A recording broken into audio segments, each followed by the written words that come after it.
Dans cette vidéo, nous nous trouvons sur la commune de Locmariaquer, dans le Morbihan, pour faire une rando d'environ 13 km qui s'intitule « Sur le chemin des pierres ». C'est parti tout de suite parce que vous le savez, il faut que ça marche.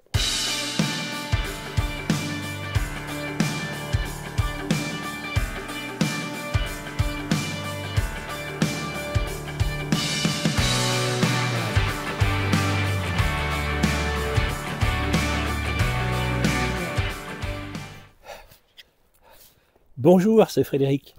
Vous le savez, j'ai une cardiomyopathie hypertrophique, une maladie cardiaque, et depuis on m'a recommandé de faire de la marche. Depuis, il me plaît à vous emmener avec moi dans toutes les randos et balades que je peux faire en Bretagne Sud, Morbihan, Finistère, puisque vous le savez, j'habite Lorient. Je suis même devenu guide accompagnateur de tourisme et je propose des balades guidées sur Lorient. Aujourd'hui, nous nous trouvons donc à Locmariaquer, à l'entrée du golfe du Morbihan. Et cette randonnée s'intitule « Le chemin des pierres ». Alors quand on parle de pierres à Locmariaquer, ce n'est pas les petits cailloux. Vous allez trouver sur ce sentier, sur ce parcours, une multitude de menhirs, de dolmens, de tumulus. Voilà, toutes les surprises qu'on va avoir aujourd'hui. Sans oublier que Locmariaquer est aussi un village de pêcheurs.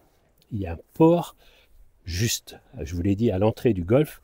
Vraiment une très belle rando aujourd'hui que je vous propose de découvrir avec l'animation 3D.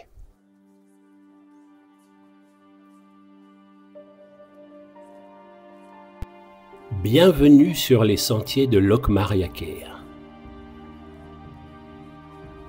Ce circuit parcourt la pointe et s'étire de l'océan au rivage paisible du golfe du Morbihan. Le charme du bourg ne vous laissera pas indifférent. Peut-être vous laisserez-vous tenter par une pause en terrasse.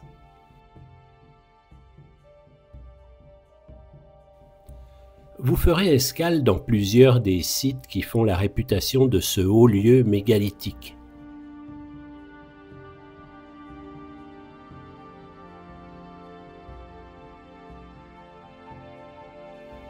Sans difficulté notoire, cette randonnée de 13 km reste ouverte au plus grand nombre pour une durée de 4 heures.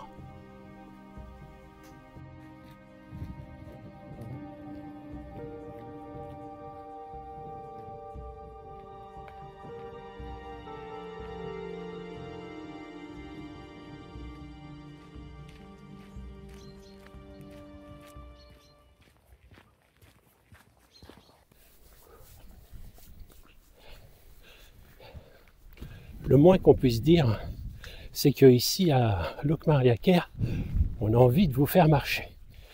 C'est un accueil formidable pour les randonneurs parce que dès le départ, on a beaucoup de sentiers de randonnée à notre disposition qui nous permettent d'aller dans tous les endroits de Locmariaquer.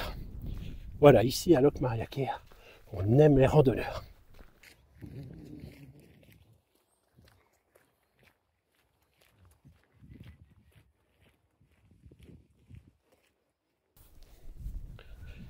Évidemment, la ville de Locmariaquer met en avant le site archéologique qui a ici le trésor archéologique, j'oserais dire, et historique. Et donc, vous avez la possibilité de visiter le site des mégalithes. Voilà, on passe juste à côté lorsqu'on fait cette rando. Alors, bien sûr, ça mériterait un arrêt plus grand, bien sûr, plus long. Bon, personnellement, j'ai déjà visité. Donc voilà, aujourd'hui on est sur la rando, mais je vous montre quelques images de ce site que je vous invite bien sûr à découvrir. Venez vous initier à la civilisation et à l'architecture mégalithique. Aux portes d'entrée du golfe du Morbihan, se dresse un ensemble de 3 monuments mégalithiques de première importance datés de 6500 ans. Le Grand Menhir brisé, énorme bloc de granit de 20,60 m et pesant 280 tonnes, est la plus grande stèle connue en Europe. Le tumulus d'air gras et le dolmen de la table des marchands offrent un témoignage exceptionnel sur les rites funéraires pratiqués en Bretagne 4500 avant Jésus-Christ.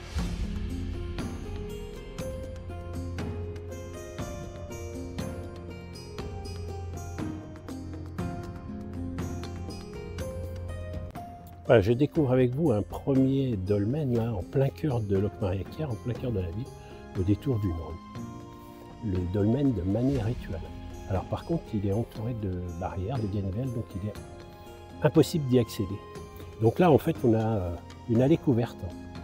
Donc vous avez une forme de tunnel, pour ceux qui n'ont pas l'habitude des dolmens, à l'intérieur de cette allée couverte.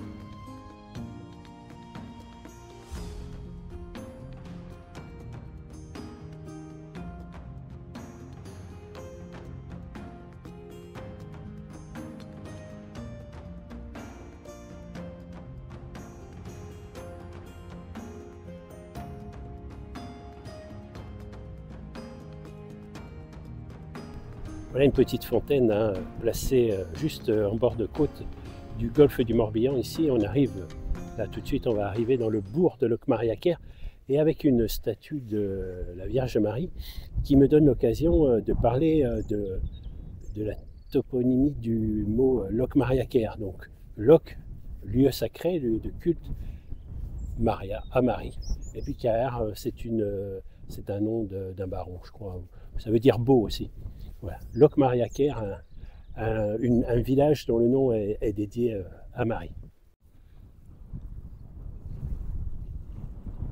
Ici même, dans ces petits villages en bord de mer qui sont sans cesse battus par les vents, on va trouver beaucoup de petites venelles comme celle-ci, hein, entourées de murs, et puis qui permettent de s'abriter du vent tout simplement.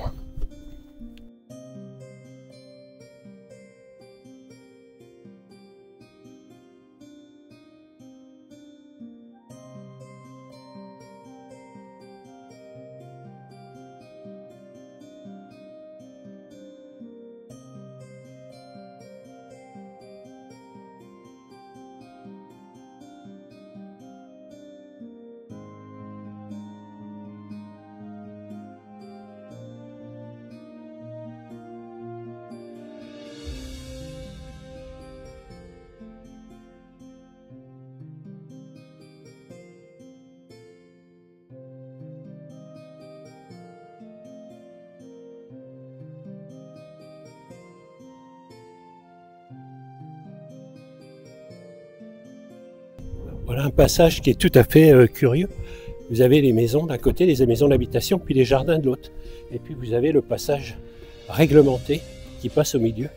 Voilà, c'est un petit peu une intrusion dans la vie privée des gens. Mais bon, c'est toléré à condition de respecter l'endroit. Donc, puis en plus, on est en hiver, il y en a peut-être une où il y a quelqu'un, où c'est ouvert. Donc je me suis permis de passer.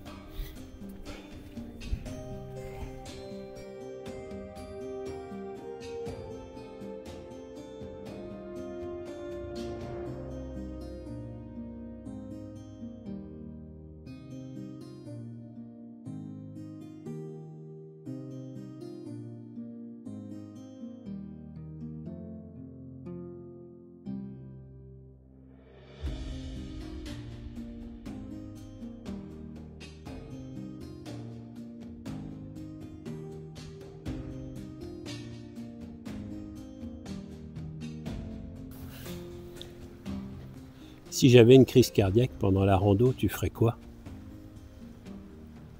Ben, je prendrais ton sac et puis je reviendrai ici pour prévenir le secours. Ben oui, parce que le corps, personne ne va le prendre, mais ton sac, ça craint un peu quand même.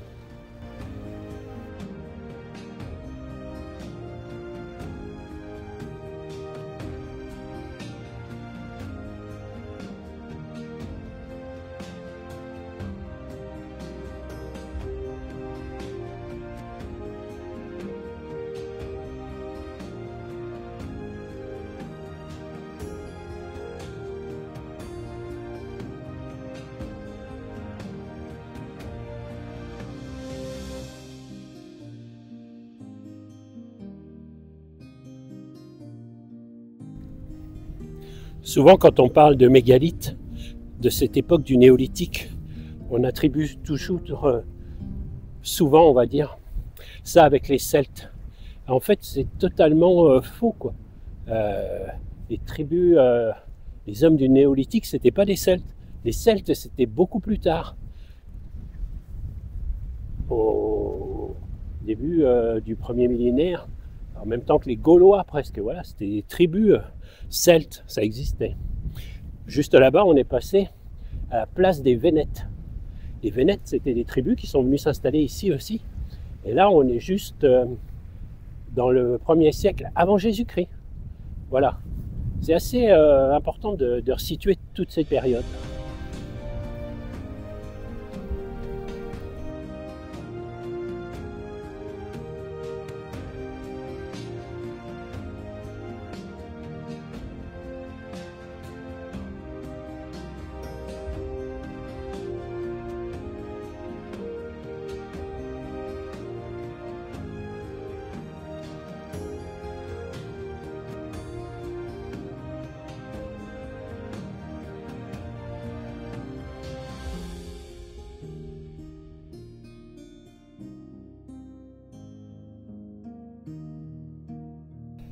Alors ici, on est au tumulus qu'on appelle le tumulus de la fée, le tumulus de la vieille femme.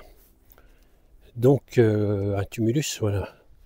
On va rentrer à l'intérieur, on va changer de couvre-chef, tout simplement pour avoir la lumière. Je crois que c'est allumé. Allez, c'est parti.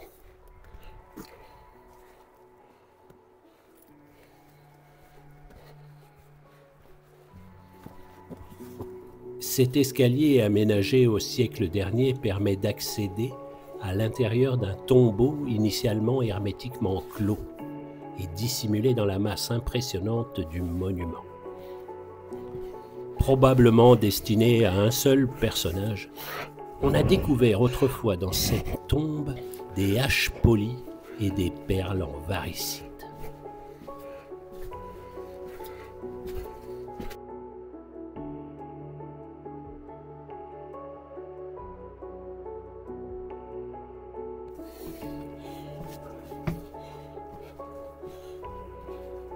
Bon, je vous avouerai que tout seul, j'aime pas trop m'aventurer dans des endroits comme ça, parce que moi, je suis un peu trouillard comme gars. Voilà, bon, enfin, ça valait la peine d'aller. Alors j'ai en mémoire une anecdote. Quand je passais mon diplôme de guide, ma certification de guide, on était dans le coin de toute façon. C'était un véritable trésor pour préparer des balades, pour préparer des guidages tout simplement. Et je me souviens qu'on était venus ici, tous ensemble, on était 12. Il y en avait un qui faisait le guide pour les autres, et en fait il faisait nuit quand on les rentrait là-dedans. C'était incroyable.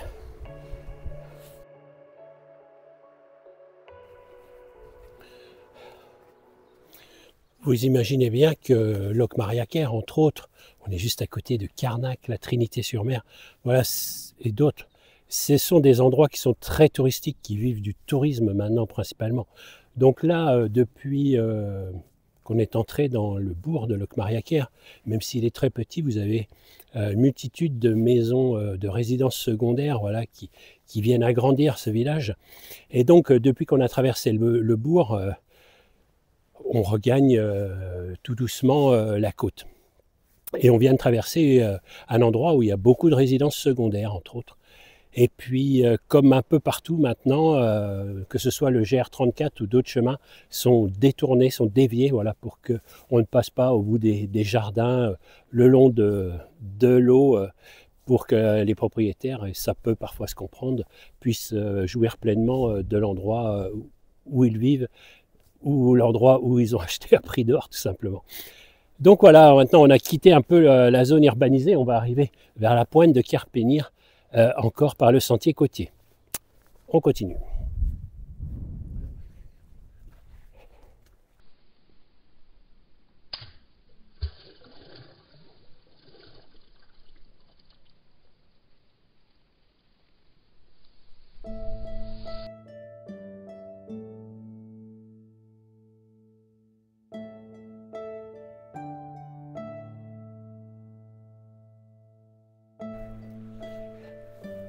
Alors là, juste devant nous, magnifique. Comment faire pour ne pas vous Vous avez là-bas Port-Navalo, Arzon, dans la presqu'île de Ruisse. Et ici, vous avez la pointe de Kerpenir. On va aller tout de suite. Et donc, ici, devant vous, là, vous avez l'entrée du golfe du Morbihan. Alors, j'espère qu'on m'entend bien, parce qu'il y a un petit peu de vent. Voilà, vous avez l'entrée du golfe du Morbihan, ici même. Le golfe du Morbihan est ici, et là, c'est le Grand Large, tout simplement.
Vous le savez, dans Faut que ça marche, on fait toujours un petit point santé. Aujourd'hui, j'avais envie de vous parler du fait de boire de l'eau, tout simplement. Et puis, quand vous faites des randos comme ça, même qu'il ne fait pas spécialement chaud, il faut boire constamment de l'eau. Ça donne peut-être envie de pisser, mais bon, c'est pas grave. Il faut boire de l'eau parce que votre corps, il est limite de l'eau en marchant. Il a besoin d'eau, il a besoin d'être hydraté. Donc, n'oubliez pas de boire de l'eau et ça empêchera des coups de fatigue, à coup sûr.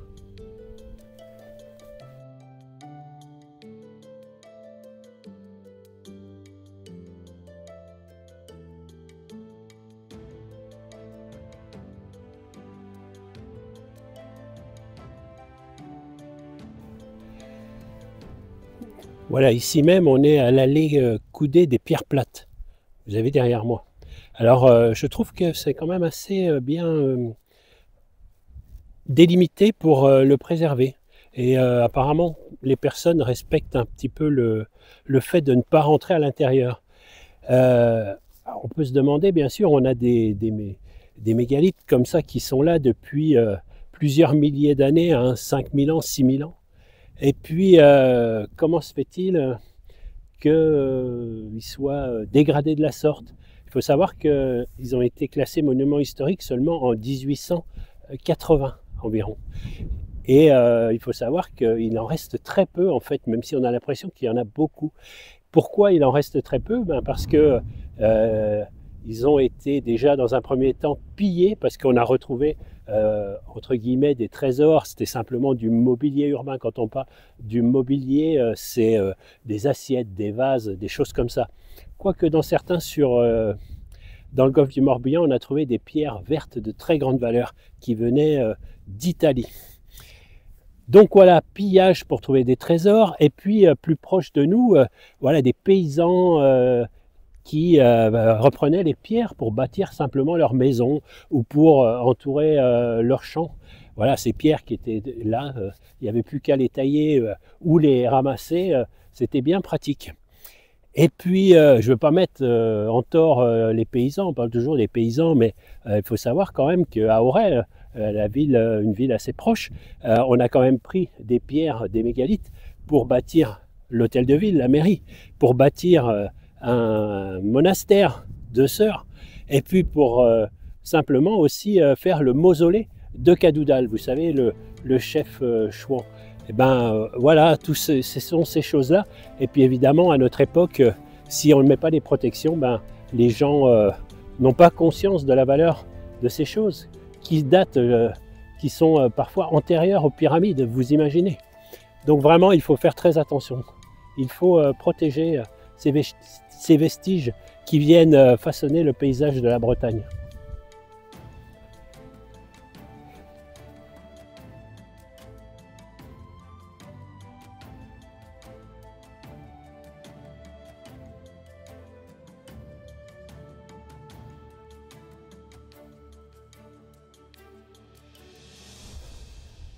Alors on parle toujours du golfe du Morbihan.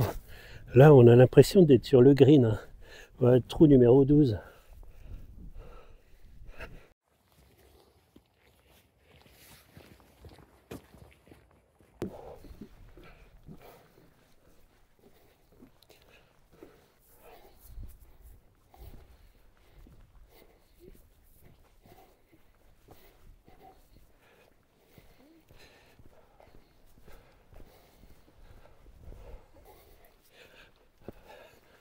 Ça paraît peut-être pas évident quand on voit le beau soleil qu'il y a, mais là on est le 6 février. Et j'aime autant vous dire que lorsque c'est l'été ou en période estivale, il doit y avoir beaucoup de monde sur ces chemins, sur ces sentiers, ça doit être bien fréquenté.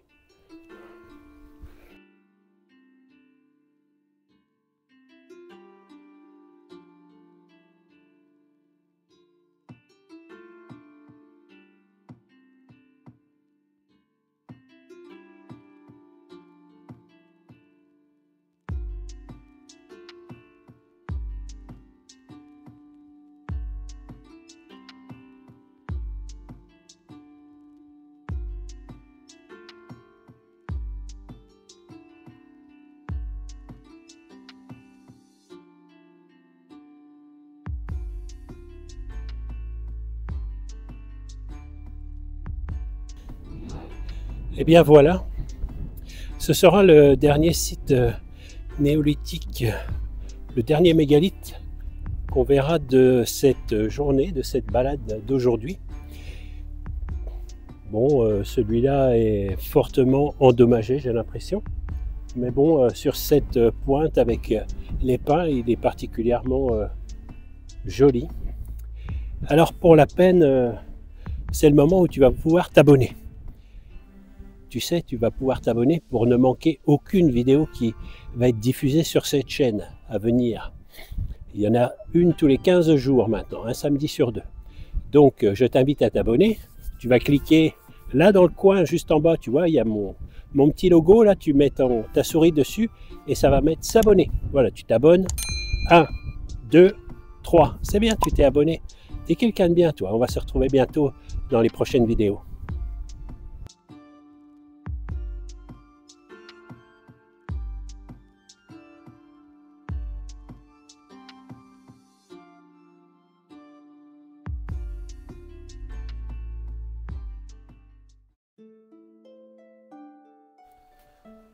À l'extrémité de la presqu'île, là où la terre effleure l'océan et où les eaux du golfe du Morbihan s'ouvrent sur l'infini, Locmariaquer se dresse, paisible et majestueuse.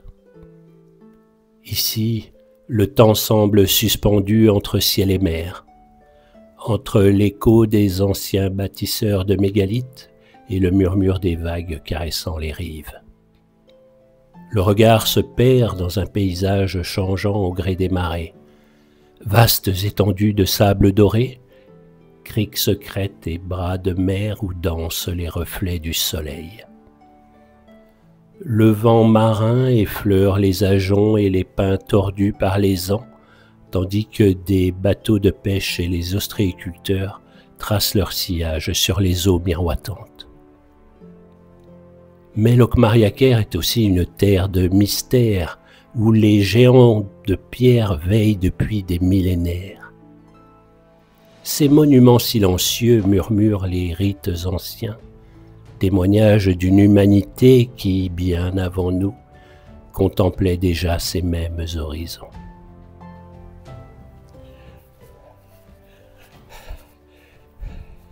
Eh bien voilà. Elle était pas mal cette randonnée sur le chemin des pierres, les pierres de Locmariaquer. Voilà, on a vu des beaux morceaux de pierre. J'espère que vous l'avez également apprécié. Si justement vous l'avez apprécié, moi je vous invite à mettre un petit like, un petit pouce, voilà, pour juste montrer que c'était bien, que vous avez aimé.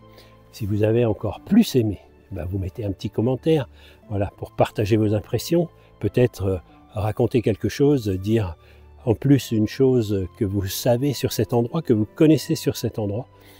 Moi j'ai vraiment bien aimé. Le soleil était là alors que c'était annoncé couvert. Vraiment heureux d'avoir fait cette rando avec vous. Eh bien, je vous laisse jusqu'à la prochaine fois. Mais jusqu'à la prochaine fois, portez-vous bien. Et pour que vous vous portez bien, il faut que ça marche.